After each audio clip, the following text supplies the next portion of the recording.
Yang berdebat perpuluhan, apa itu perpuluhan? Jangan duduk di kursi, karpet.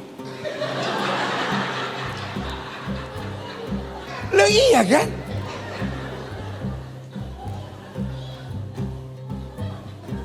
Loh, bayar 2,5 mau duduk di kursi.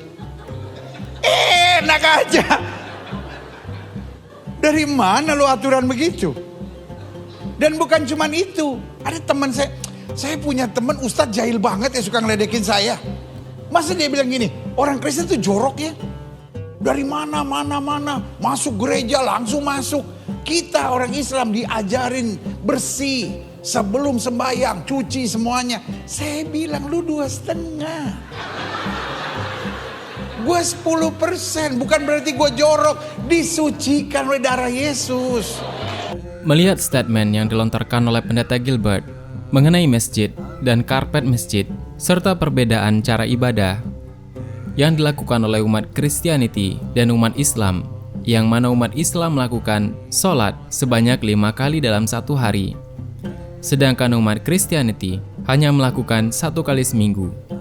Dan ternyata semua statement dan pernyataan Pendeta Gilbert tersebut sudah diberikan jawaban oleh pendeta yang ada di Amerika.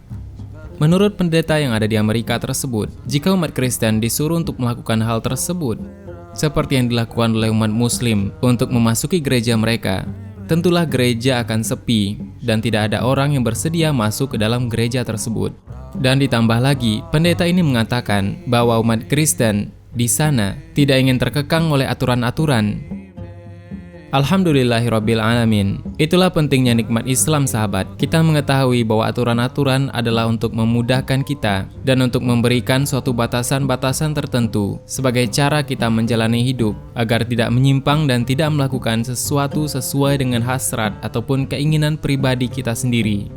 Oleh karena itu, sahabat, nikmat Islam adalah nikmat yang paling sempurna yang bisa dimiliki oleh seorang manusia. Mari kita saksikan jawaban dari pendeta Amerika ini. If we were kneeling down, bowing down, kneeling down, bowing down, washing ourselves before we enter church, many people will stop church. What kind of church is this? I can't go through all this punishment. Remove my shoes, wash my feet, clean myself. Why? They'll tell you something necessary. The Muslim will do all that and then enter the church or the mosque, and they are not sitting on a chair. I don't know whether these days they started sitting on chair. Mat, bag. The meetings are too many. The Muslim, every day they go to the mosque. Not once a week, every day. And they go how many times? 5 times. You say you are going to heaven. Hell, you won't qualify to go. Some of you, when you die, that's all. Even hell, God will send you there. You will not exist again. Oh, and you see the meetings are too many. And the prayers are too many. And others are praying 5 times a day. Every day at 12 o'clock, you'll be at the mosque. Every day. Businessmen, rich people, you with your poverty. The Muslims are the people you see, rich man, contractor. He will park his car and go and kneel down and bow down with common members, commoners. And I don't think they also enter the mosque with their shoe. Ada satu hal yang menjadi inti dari pembicaraan pendeta ini kepada para jamaatnya, bahwa dalam menghadap Tuhan, Sang Pencipta seluruh alam semesta, umat Islam kembali kepada fitrahnya, yaitu berusaha membersihkan dirinya sebelum masuk masjid dan melakukan ibadah. Dan pendeta itu juga memention bahwa yang melakukan ibadah di masjid tersebut bukan hanya orang miskin, melainkan dari kalangan atas, kalangan orang kaya. Bahkan di dalam Islam, tidak memandang status sosial, baik itu kaya ataupun miskin. Mereka berhak duduk di tempat yang sama dan bersebelahan, dan mereka tidak saling memandangi sepatu, mulai dari busana yang mahal, bahkan sampai sepatu yang mahal. Bahkan di dalam Islam tidak diajarkan hal seperti itu. Kegiatan yang menggunakan barang-barang mewah dalam beribadah tentunya sangat dihindari di dalam Islam. Karena fokus dan tujuannya bukanlah untuk sekedar fashion ataupun pamer mengenai harta, tetapi ritual ibadah adalah sesuatu yang memiliki garis vertikal dan tidak ada hubungannya dengan manusia yang lain. Pasti bayar perpuluhan dia. Puas banget dia seminggu sekali, gak usah cuci-cuci, ya kan? Gak usah bergerak-bergerak. Loh, kita kan bayar 10%, makanya kita kebaktian tenang aja, ya kan? Paling berdiri nyanyi tempat santai, ya kan? Tapi kok 2,5, setengah mati.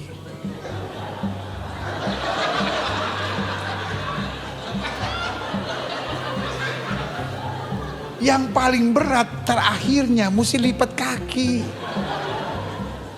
Nggak semua orang bisa, iya kan? Kaki mesti dilipat, ayah. Tapi ya udahlah 2,5. Jika suatu ibadah dari saudara Kristen adalah bernyanyi dan hanya tepuk tangan, maka tentunya kita akan melihat bagaimana kehidupan Nabi Isa atau Yesus dahulunya. Bagaimana dia sebagai seorang nabi yang menyampaikan pesan dan firman Tuhan kepada umat-umat yang mencoba menentangnya, bahkan di bawah kekuasaan dari Roman Empire.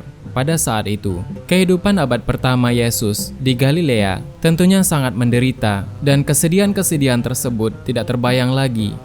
Bagaimana dia berjuang untuk menyampaikan siar agama dan bisa dapat diterima di dalam kalangan masyarakat pada saat itu. Perjuangan-perjuangan berdakwah dan menyampaikan bahwa the God, the Father greater than I, Tuhan lebih berkuasa daripada aku. Dan Yesus juga mengatakan bahwa aku diutus oleh Tuhanku dan Tuhanmu. Kesedihan-kesedihan dan perjuangan tersebut, dan jika kita bayangkan Yesus hidup di hari ini, tentunya dia akan heran dan kebingungan. Bagaimana suatu ajarannya telah banyak berubah. Tentunya ada satu pertanyaan mengenai beberapa penjelasan dari Pendeta Gilbert tersebut.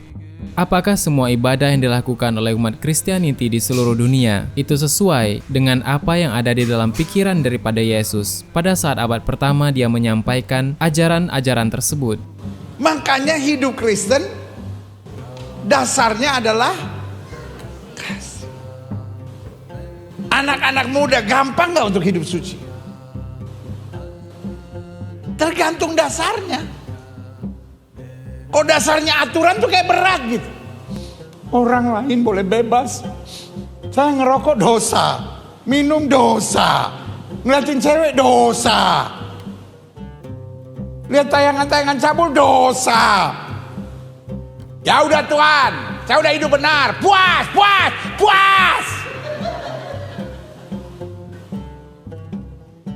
Tapi kalau dasarnya kasih, apa aja kita jalanin, hidup terasa asik dan luar biasa. Amin. Kalau saudara merasa hidup Kristen itu berat, let me tell you something. Jangan-jangan engkau masih lihat semuanya sebagai aturan.